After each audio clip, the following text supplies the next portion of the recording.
Welcome to Rock Talk. I'm your host, Willie. And I'm your host, Kayla. Being this is part 2 to all the different types of granite carving processes, go refill your coffee and enjoy the show. Just like part 1, today we're going to be interviewing Kayla again.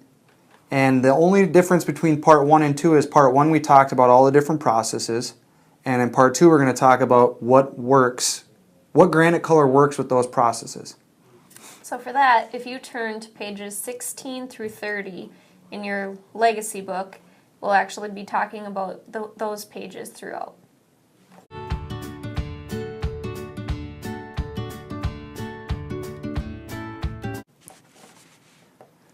So Kayla, being I'm interviewing you, what do you suggest is the best way we go upon this to gather some information for myself and the viewers? Do you want to go by color? You want to go through every certain color and talk about what will work on that certain color?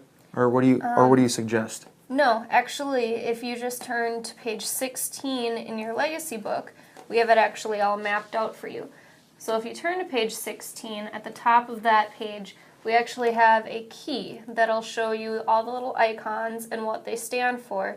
So for double process precision graphics, it'll actually tell you on the picture of that granite then, with that symbol, whether that granite can accept that style of process. Okay.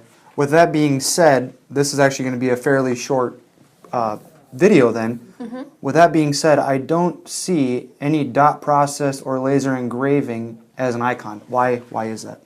That's because for dot process and laser, the only granite that we can do those on is jet black, because it's a very tight grained granite that allows for very even grain structure, so it allows for the dot process and laser engraving. Okay. So this will actually give you, if I'm reading these keys properly, it'll actually give you timing too. So if it's domestic and then you refer to the timing page, mm-hmm. That'll give you a certain gauge of how long it's going to take for you to get that color. Right. Because let's just take Bethel White, for instance. It's the first one on that page. You notice it has the NS little icon. So that's not standard domestic granite, longer delivery time. So you can probably call if they're concerned about turnaround time at all. Call and ask, and we'll try to help figure that out for you.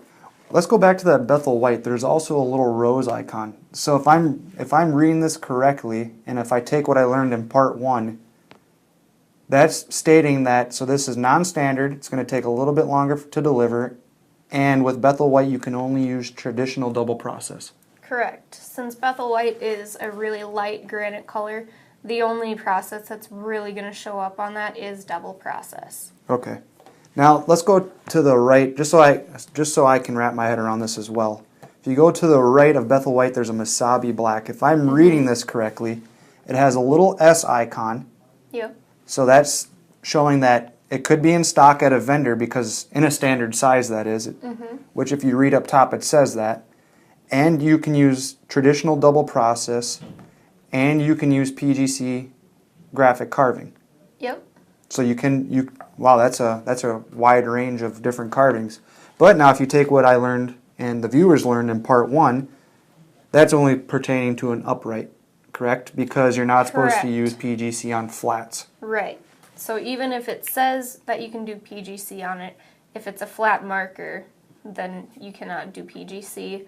Otherwise, you'll run into issues with longevity. You will not be able to see that design. Okay. As I page through this, it actually, the images of those colors get bigger, which is nice. Mm-hmm. And you have all the little icons in there to refer to. Wow, that's unbelievable. If you turn to page 24... that's the same concept with overseas? Yep. It's the same exact format. We have all the same icons. It just shows you the overseas colors so you know where they're going to be coming from. And actually with that, even on the domestic colors, we also have in that same little key icon area on the individual color swatches, it does say where that granite comes from. So if your customer's wondering what state, what country, it does say in the book, so it will help you in sales that way. Oh wow, that's unbelievable. Yeah, I see it now. Plus there's a kind of a little map and it says imported granite produced domestically. Mm-hmm. Wow, so then you get, that's the domestic timing. So like if you Yep. go to page 25, right in the center, you have blue pearl. Mm-hmm. If I'm reading this right, it shows that it's quarried in Norway. Yep. You can use traditional double process. Mm-hmm. It's in stock in standard sizes, and it's produced domestically, so that is considered overseas granite, but it's produced domestically, so then it's the domestic timing. Correct. That makes For things a standard in stock piece. that makes things really easy. The only difference from what I learned, and I hope you guys learned, is the only difference is if you see PGC on these icons, it's only for upright memorials. Correct.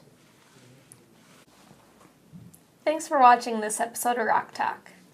I hope you gathered as much information as I did between parts 1 and 2 of this video. Thanks a lot, Kayla. You were a great help. Thanks for having me. See you on the next episode of Rock Talk. Cheers. Cheers.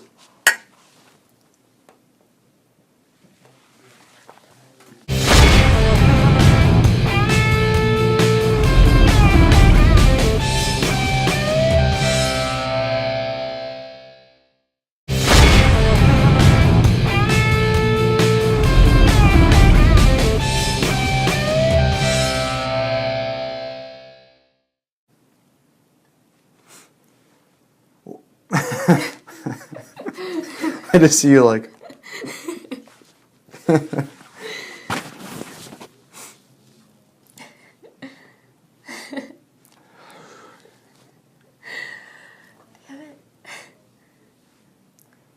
Welcome to Rock Talk. I'm seeing checkerboards and you're laughing. I can't do this. Woe is me.